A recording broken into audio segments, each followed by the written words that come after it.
I'm Johanna Anderson and I'm a subject librarian at the University of Gloucestershire.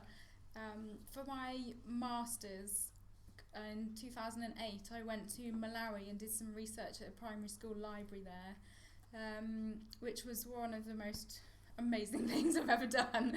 It was fantastic. I learned such a lot. I submitted my dissertation in 2010, so it's been a few years since I did the research, so it's been quite nice going back over the experiences that I had there and digging all the photos out. So feel free to ask me questions at the end. I'll do my best to answer them. But again, on my business cards and my email address and stuff, if you want further information afterwards, do contact me. So I'm going to pretend that I'm doing the presentation through here so I can remember what I was going to say. It's all whizzy and anyway, we won't cry about that. So my dissertation was called Library Aid to Developing Countries, and it was a case study into how a Western literary library model integrated into a sub-Saharan oral culture within the Malawian education system. As I said, in 2008 I went to Chembe village where I interviewed teachers and a library assistant at a school that had been donated a library by a NGO, a non-governmental organisation based in Bristol. Can everybody hear me? Can you hear me at the back? Yeah. That was based in Bristol. Some pictures you can't go and show you. For those of you, it's amazed me how many people have asked me if Malawi's in Malaysia. For those of you who don't know, I'm sure you do. Forgive me if I'm patronising you, just in case. It's in East Africa. I've had so many people saying, where was that then? Was that Malaysia? No. So, to provide a bit of background, Malawi abolished primary school education fees in 1994. It's landlocked and has few natural resources and is one of the least developed countries in the world. It used to be an English protectorate, and its official language is English, although the population predominantly speaks the local language Chichewa as a first language. I feel a bit funny pressing these buttons when you can't see it, but it does aid my memory. So I was right by, the village that I went to was Chembe village, right by, I think it's the third biggest lake in Africa. It was beautiful, really, really stunning freshwater lake. And the charity that donated the library to the school, by the time I got there, it had installed a library at a secondary school and a primary school in rural Malawi in 2005. And the NGO relied on Western book donations, mainly from schools that no longer wanted them anymore, or from Western publishers that had surplus resources, or from private donations. They didn't really have a stock selection policy. It was quite informal, and the stock was unsolicited, so the school kind of got what it was given. And they weren't really given any guidance on how to run a library. They could run it as they saw fit. The charity funded a library assistant who hadn't finished secondary school education himself, and he'd never had any formal training. So they met him when they were there. He was enthusiastic. They installed him into the library and gave him a job. I've got pictures of him on here you can see later. So the reason why I decided to study library donations in developing countries was my interest started initially from when I was travelling. I've travelled quite a bit, and wherever I go people say, what do you do? And I'm sure you're all familiar with people here. When you say that, people go, oh, like you stamp books and you tell people to be quiet and that's all you do. Whereas I got a completely different reaction when I was travelling. For example, in India, I was at passport control. The guy in passport control asked me what I did, and I told him, and he said, oh, information science, that's a really respectable job. He was very lucky to be able to do that. And I had that, everybody just seemed to value access to information in libraries a lot more because there was such a small amount of access there. So that really got me thinking about why those attitudes were different and how they were different, and did it impact on the way that libraries were used and managed. I also got thinking about library aid, because working in a library, as I'm sure you've all experienced, we get charities all the time saying, have you got any old books you don't want? Because we're taking them overseas for libraries. And then there never seemed to be any kind of criteria. And I remember my library manager saying, well, we've got these encyclopedias from 1998. We need space. We'll just get rid of them. And I said to her, well, why would they want encyclopedias from 1998? We don't want them. Why would anybody else want them? And I mean, even, I noticed that somebody on one of the librarian list link things was asking for suggestions as to where they can get rid of some of their biology books and medical books, and I just thought, no, like, information like that needs to be as current overseas as it is here, and you've got to really think about what you're giving to people. So I started to think about how books were selected and how they were accessed in situations like that. It kind of led me to look at book donation models, because there are some people that donate libraries and library provisions that are kind of solicited, and librarians have to put forward a case of what they want and why they want it, and then the donors will try and fill that need. And then there's the unsolicited model, which is the model that the charity that I was researching did. And I think the unsolicited model is more common because, I mean, often places can't afford librarians to put forward, or they don't have the knowledge, or if they don't know what's there, how do they know what to ask for? And it takes a lot of skill and a lot of knowledge in order to be able to put a request in for what you want. Whereas the unsolicited kind of models, you just kind of go, here you go, like, we need some books, here you go, kind of thing. And it just seems a lot easier and a lot more accessible. So it just seems really widespread. It's amazing how many organisations actually do that. But yeah, anyway, I'll talk about the problems with that in a minute. So I started looking at the literature, and sadly it seemed to me that the tone hadn't really changed since the 1960s. It was still, the arguments were still very much the same. I mean, books were being kind of dumped in places that weren't relevant, and commentators were asking if they were, do people in Africa want to read Western books? Are they relevant? This kind of thing. But it was all very kind of desk-based research. Nobody had gone and asked the people that were using the libraries. Nobody had gone and asked the teachers that were being donated these books. It was all kind of, there was a lot of assumptions that hadn't seemed to have changed at all. There was also a lot of, suddenly the focus had changed to ICT with technology, and how can we provide open access to scientific publications and this kind of thing. But the reality is, in rural Malawi, there's rarely electricity. They don't, I mean, Wi-Fi is becoming a bit more widespread, but at the same time there's a lot of people that don't have access to those things. So books are still very, very important.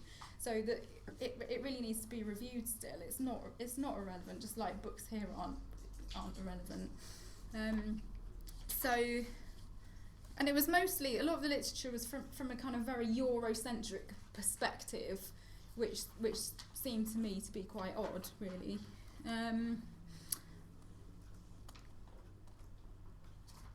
So there were very real concerns that information services were just based on assumptions and not on actual need.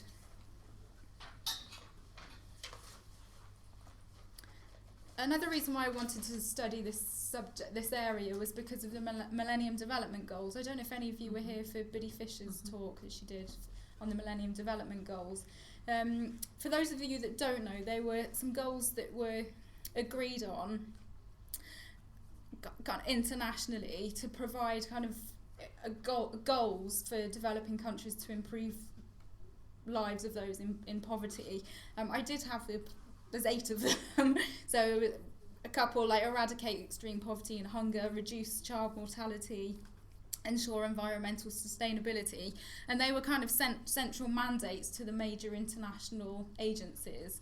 And the one that I was particularly interested in was one to achieve universal primary education, which Malawi had already abolished education fees on the face of it in 1994 before these goals came in, but other countries hadn't. And when they worked towards that, there was a kind of huge influx of students into these schools, but there weren't the resources to cater for them. Nobody had really considered that. So you were getting hundreds of children pouring into the schools, and all these teachers who were already had huge numbers in their classes, they didn't have the resources to deal with it. So libraries have a really important role to play there. I mean, they're a kind of perfect example of how you can meet that resource, the lack of resources, and how you can meet that need. So I thought it was really important time to look at what was happening with libraries in international development. Education and literacy are seen to be critical to tackling poverty. I've got a quote here from McCotsey, who said, in many schools that are trying to meet government targets for universal primary education, there's an acute lack of textbooks, let alone supplementary reading materials, and it's common for one textbook to be shared between 6 or more pupils, and often there aren't any textbooks at all. So trying to create a literate society in that environment is really difficult. And I've got a lovely kind of diagram here, which you can't see, we won't see on my website, of the kind of challenges that are facing librarians and library provision and teachers in developing countries. And it's a bit difficult to explain here without the picture, but I mean, it's not even kind of a circle, it's kind of all over the place, because there aren't often any funds to train librarians, and the teachers don't have the resource. They're not used to teaching with books often, so they don't often have the teaching skills or the time or the resources to teach anything but by rote, like repetition to the students, because they don't have time to spend on one-to-one with the students and working on the meaning of words rather than just being able to say the words, if you see what I mean. I've not explained that very well, but you can have a look at that. I'll leave this up on my laptop so you can have a look at it later if you want to. So based on the literature that I read, I had a few key things that I wanted to find out, and I know it was a very small case study, and I know that I'm making general statements here, but it's based on what I found out on one tiny school library, so I'm very aware of that. So, I wanted to find out if reading has a role to play in a traditionally oral culture, because a lot of these kind of Eurocentric commentators were saying, well, there's a kind of cultural ceiling to reading in oral cultures, and people don't trust the written word, they trust information that's come from the chief or from elders. And I was just thinking, well, is that true? I don't know, because they haven't asked anybody. And that people have been saying that since the 60s, so I thought, well, I don't know if that's the case, but Sturgis and Neal said that both the content of the books and the solitude required to read them conflict with traditional values, making them at once less comprehensible and less accessible.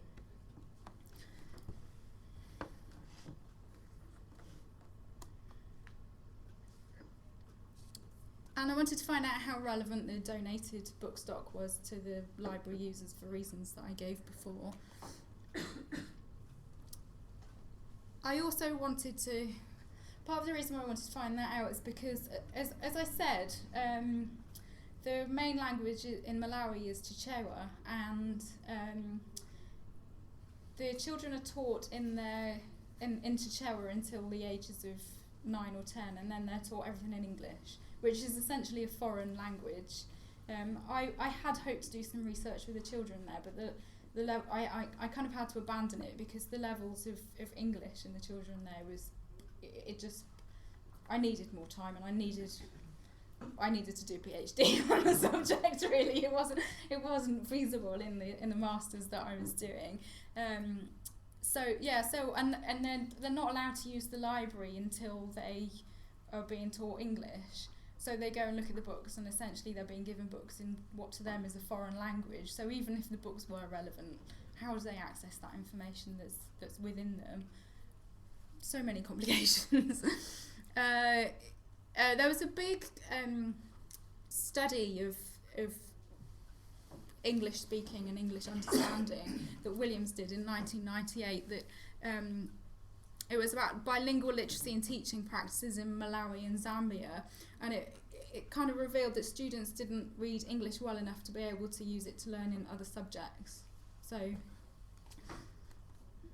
a lot of the teachers that I interviewed, we had trouble communicating because they didn't speak very good English either. Yeah.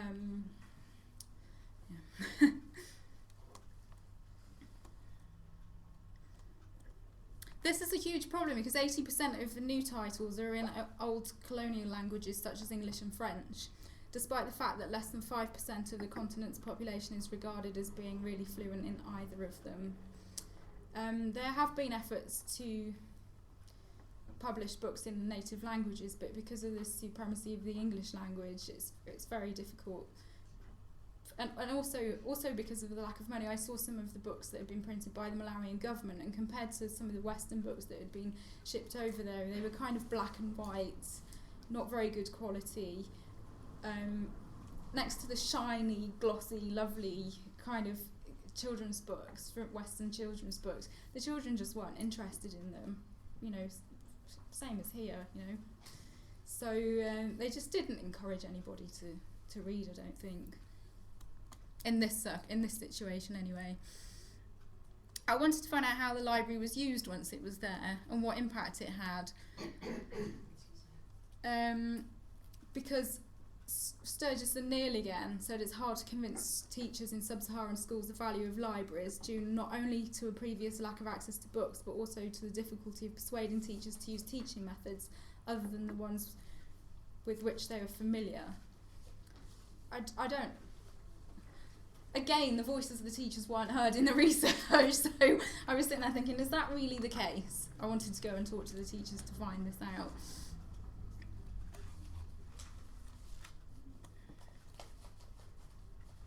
So reading development, as I'm sure you all know, fosters a reading habit by developing positive attitudes towards reading.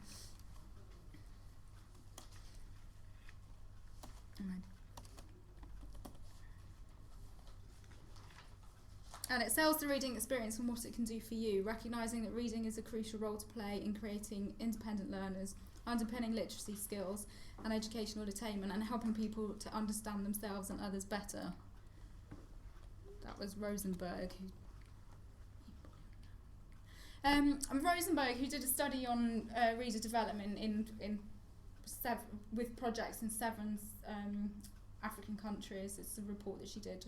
I do have a reference here, but you can have a look at it later, said that although reader development has dramatically increased in recent years, it's not yet regarded as a core aspect of service provision in libraries in developing countries. Basically, it's more than... It takes more than just taking a load of our old books and putting them on a shelf in a school in Malawi. That's not going to develop a reading culture or improve anybody's literacy standards. So what I found out was that the data that I collected contradicted a lot of the research that I had read, or the commentary that people had written, the opinion pieces that people had written.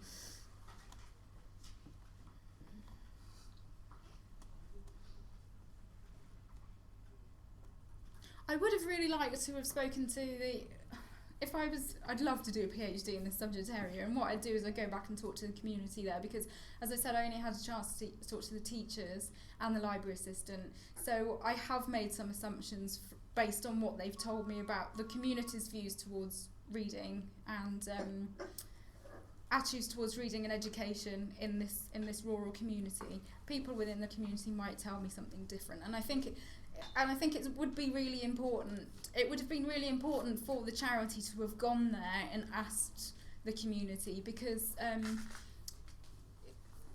as you know, if a child doesn't have books at home, then they're less likely to read, and you need to encourage that enthusiasm from the parents to get the children to read.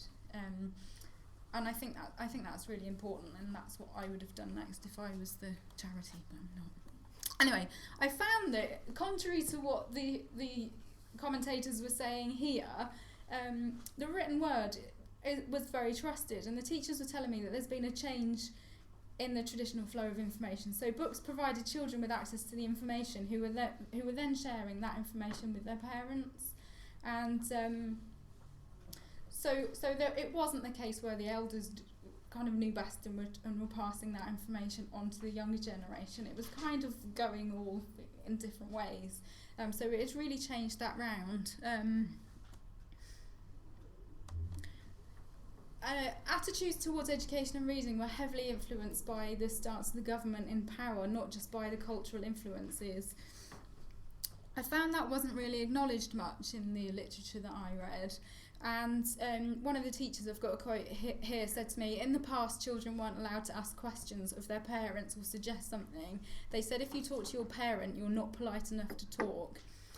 Now through this democracy, the people are understanding the importance of discussing with their children. They are free now. Yes, we are liberated. I was told that the previous government hadn't been so big on education and literacy, and but the government that was in at the time had started setting up adult reading classes, or encouraging parents to send their children to school, and so that was kind of changing the attitude in the village of the people in the village, and they were kind of getting involved in it themselves. I mean, things are changing there a bit now, I know, so I don't know what the situation is now, but it very much influences what goes on in the communities. And the teachers were genuinely excited about this, and they just found it really frustrating. They didn't really have the resources to kind of take it any further. The sharing of information from books between the literate and the non-literate encourages readers and turns the lone activity into a social one. So while a lot of the research that I was reading was saying, well, sitting in isolation and reading a book is kind of against the cultural norms in that area, so people don't do it. That wasn't the case at all. People were kind of sharing the books with the people that couldn't read. And I think if you're providing libraries in these, or any situation, then you really need to think about how that community works and really kind of grab that. How can you get the non-literate people involved in it? I found that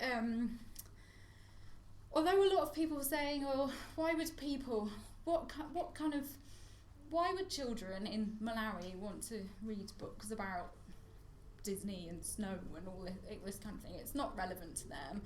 And I came across that an awful lot, which really surprised me. When I was talking to the teachers, they were saying, no, all the people that come and visit us from your country, they're really affluent and they're really successful, and by getting books from your country, we can kind of imitate that, and we can get that affluence and we can get that success. I can't, that's very complicated. I mean, I don't think imitation is the best way to go, but that's the way that they saw the books, and that's why they wanted them. So that was an aspect that I hadn't really thought about before until I went there and spoke to them about it. And also a lot of people saying to me, well, we don't have the means to travel like you do, so we don't know what goes on outside this village or outside Malawi, and that's one way that we can find out. They didn't have TVs. I mean, they had a kind of shed with a TV, and they sometimes went and watched the football with a generator, but they didn't have TVs otherwise. So that was kind of their access to the outside world, and I think we're very guilty of forgetting that often, because we've got such a lot of information here that's easily accessible. I was talking to a 17-year-old boy one evening, and we were sitting on the beach, and he said, and he was looking at the moon, and he said, "Have you ever been to the moon?" And I said, "No, I haven't been to the moon." I tried to explain to him I hadn't been to the moon and how many millions and trillions of pounds it would cost to go to the moon, and he just kind of looked at me blankly, and I mean that to him was it was as difficult for him to get the funds to get over here as it would be for him to get to the moon, and he couldn't understand why I couldn't afford to go to the moon.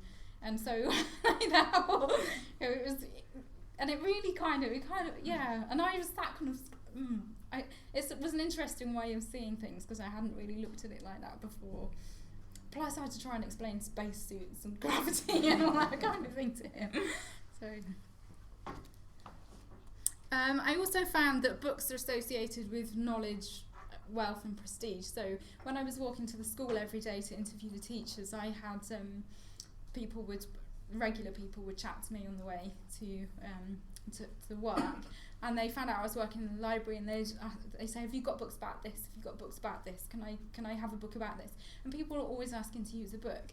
Whether they could read or not was beside the point. They just wanted to be seen walking around the village with a book, because that would make them look knowledgeable and wealthy. But I don't think that's any different to here, where you go around somebody's house and they've got the complete works of Shakespeare sitting on their coffee table. They probably never read. So not so different to us.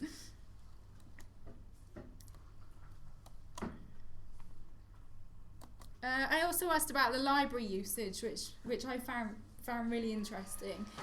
The teachers didn't take the library books into the classroom, but on the whole, they used the books to glean the knowledge from the books and then repeat it to the students in the classroom. However, they had huge expectations that the library would be used for independent learning. They almost saw it as a substitute teacher. This was because the library could take about 10 students at a time, and some of these teachers had classes that were as big as 100.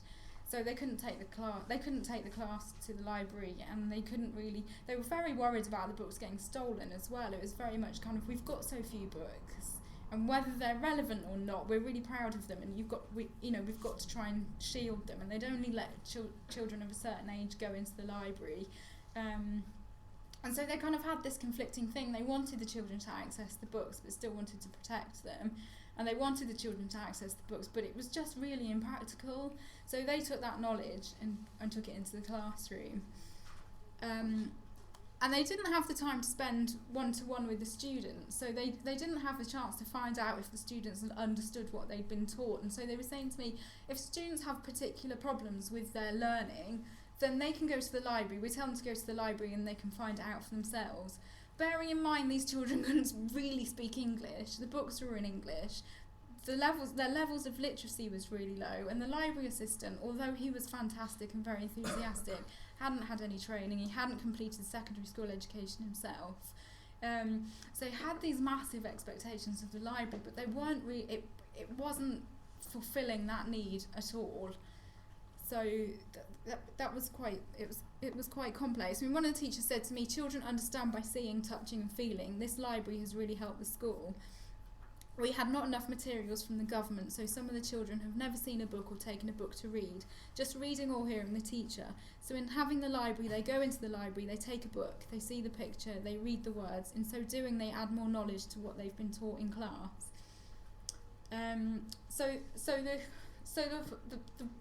people that wrote the literature that I'd been reading said that teachers don't recognise the importance of libraries or the importance of books, or they're kind of very used to teaching rote rather than and adapting they don't want to adapt their teaching styles in order to incorporate books. That wasn't the case. They understand the importance of books and libraries, and they really want to use them. And I think they kind of had false ideas of what the library was actually achieving, because what this lady was saying to me wasn't actually the case, but she desperately wanted it to be the case.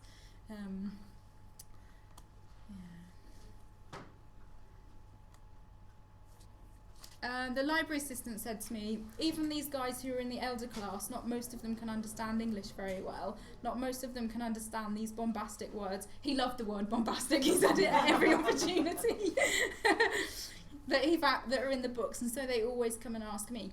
The library assistant did a lot of the work with the children and the teachers, and he'd go to the teachers and he'd say, I've got a book on this, this and this, and the teachers would say, well, that's what I'm talking about in class. I'll come and have a look at the book, and they get the information and they go back to the classroom. Or he'd go to the students and say, come and have a look in the library, I've got books on, And so he was promoting the library an awful lot, but because it was so small, it was very difficult for him. He really needed some help to take that forward, I think, and he was kind of left to do his own thing. He kept a log of, he kept a report for the charity every month where he'd say what he was doing, and he photocopied it all and gave it to me, and it was just wonderful, all of the things that he was planning. And he did competitions for the children, he'd get them to, because he recognised that they could repeat words, but they couldn't explain what the word meant, and so he was trying to get them to explain what words meant, and he'd give them prizes and things, and I think that was really great, but it was just really difficult for him to kind of implement that properly and have the resources in order to do that.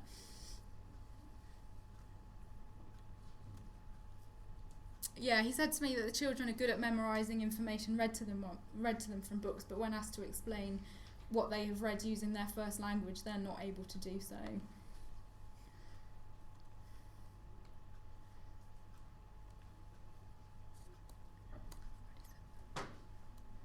Yeah, there's this library was really the only source of reading materials in the village, and secondary school students, school leavers, community members requested to use the library and would go in there, but and they kind of they kept, when I said, what do you think the library needs, the teachers kept saying, we need some more secondary school level books, partly because they wanted to improve their own education, and give the community and to give the school leavers access to the information, but you couldn't possibly cater for that.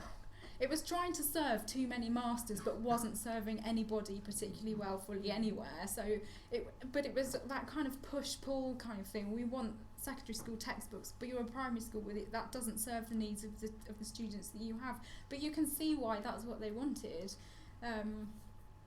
because the teachers didn't have access to books either, so they wanted to go and read and develop their knowledge.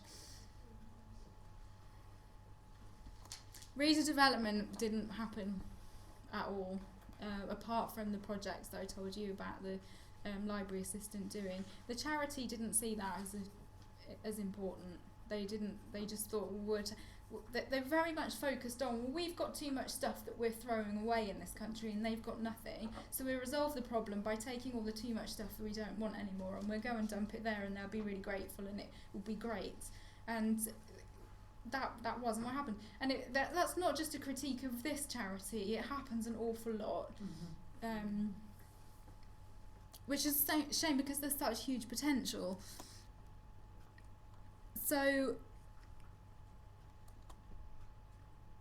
I think that I don't think it would have been a challenge, but I don't think it would have taken a lot for the charity to have met some more of the needs in the school.